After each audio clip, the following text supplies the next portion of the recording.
Alors, on est en direct à présent de Londres avec Tariq Ramadan. Bonsoir à vous, professeur en islamologie à Oxford, petit-fils également, il faut le dire, du fondateur des Frères musulmans en Égypte. Tariq Ramadan, quelle est votre réaction à l'annonce de la mort à l'annonce de la mort de Ben Laden? Bonjour, et pourquoi faut-il dire que je suis le petit-fils d'eux? Quand tous vos invités, vous ne leur dites pas qu'ils sont, de quelle filiation ils sont, parce que ça n'a aucun sens dans les questions que vous me posez. Il faudrait qu'en France on commence à l'entendre et que vous l'entendiez en direct, ça commence à suffire, je vous l'avais dit. Et mon assistante vous l'avait dit avant cette émission, ce serait bien que vous l'entendiez et que vous respectiez les termes des interviews que vous avez. Donc ma réaction à la mort, c'est bien entendu le fait que beaucoup de surprises et beaucoup de questions. Alors je ne suis pas de ceux qui se réjouissent quand l'on tue un être humain. J'aurais préféré que l'on arrêtât Ben Laden et qu'on puisse le juger et qu'on entende ce qu'il a à dire sur des justifications de meurtres de civils et d'attaques terroristes. Il y a de cela une volonté aussi de clarification. Maintenant, ce qu'il faut mettre en évidence, c'est que rien n'est réglé avec ceci. On sait depuis quelques années que tous ces réseaux fonctionnent de façon très très indépendante, les réseaux des extrémistes violents, et que la façon dont les Américains ont opéré est sujette à beaucoup de questions. Alors c'est un très très grand coup de relations publiques, je pense particulièrement par rapport au public américain, parce que Obama avait aussi besoin de montrer une certaine fermeté, une assise. Il est très critiqué aux États-Unis parce que il ne représente pas la force ou ne donne pas l'impression d'être préoccupé par la sécurité et puis la force militaire. Et donc tout à coup, c'est effectivement au moment de la crise, dans une situation extrêmement difficile aux États-Unis à l'heure actuelle, un propos qui est assez fort, qui le place du côté de ceux qui ont réussi quelque chose après l'embourbement et pendant l'embourbement en Irak et en Afghanistan. Et puis par rapport au public occidental, effectivement, le symbole tombe.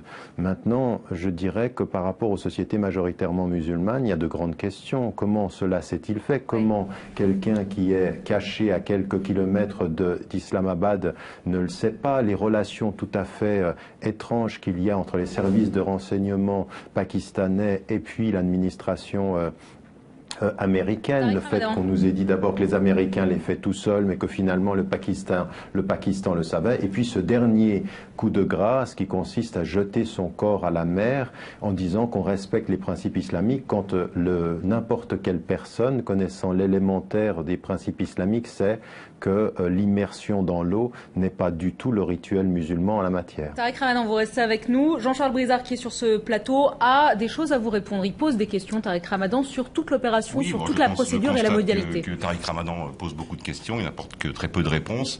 Je trouve qu'il laissez-moi terminer. On a débattu ensemble à une autre époque, Monsieur Ramadan, donc laissez-moi finir. Je connais vos procédés, Monsieur Ramadan.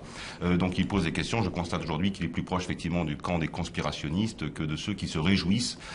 Et la cause est noble, je crois, de la disparition. Dire des choses pareilles. Quelle malhonnêteté intellectuelle, Monsieur Brizard. Écoutez, laissez-moi terminer. Ensuite, vous réagirez si vous le souhaitez.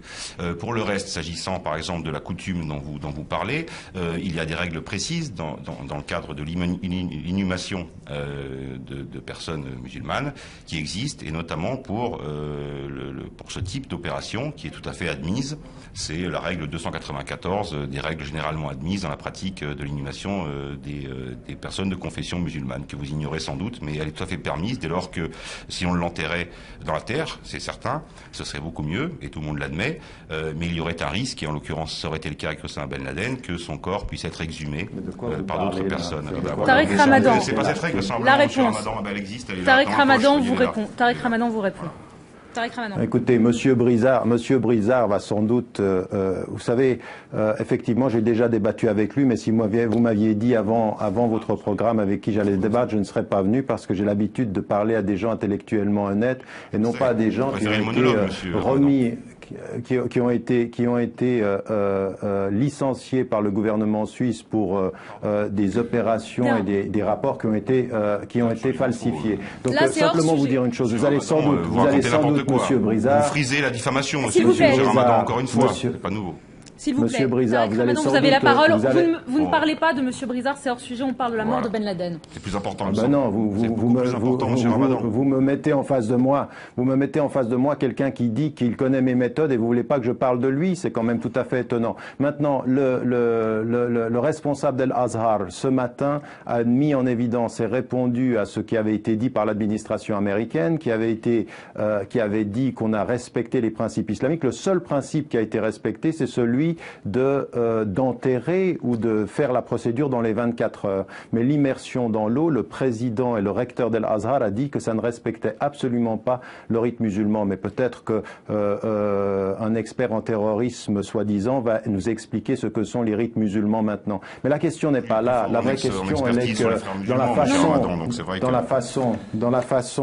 dans la façon dont les choses se sont faites, il y a, sans être conspirationniste, des questions à poser. Bien sûr qu'il y a des questions à poser. Ces questions, c'est comment se fait-il que dans l'espace de 2 heures, le Pakistan dise d'abord qu'il n'était pas au courant, puis qu'ensuite dise qu'il était au courant, que dans l'espace de quelques heures, de la même façon, on trouve quelqu'un à quelques kilomètres du Pakistan sans que personne ne le sache. Même l'ambassadeur pakistanais en Grande-Bretagne met en évidence le fait que finalement on savait quand même que quelque chose se préparait. Donc et que c'est pas possible qu'il soit là sans que personne le sache. Et la dernière des choses, c'est que comment se fait-il qu'une opération aussi importante, nous n'en ayons aucune véritable image, ni de la personne qui est tuée, ni de rien. Alors c'est pas du tout des thèses conspirationnistes. Le fait de poser des questions, c'est ce qu'on appelle la volonté de clarification. Car enfin, il y a quand même à dire qu'avec tous les moyens mis en place par l'administration américaine,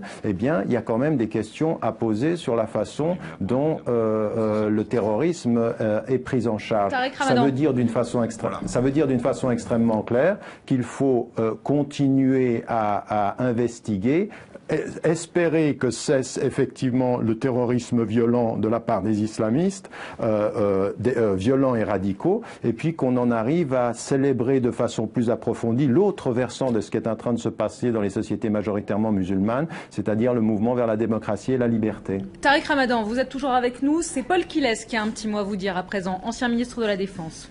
Oui, je vous ai entendu dire que vous souhaitiez parler à des gens honnêtes et honnêtement.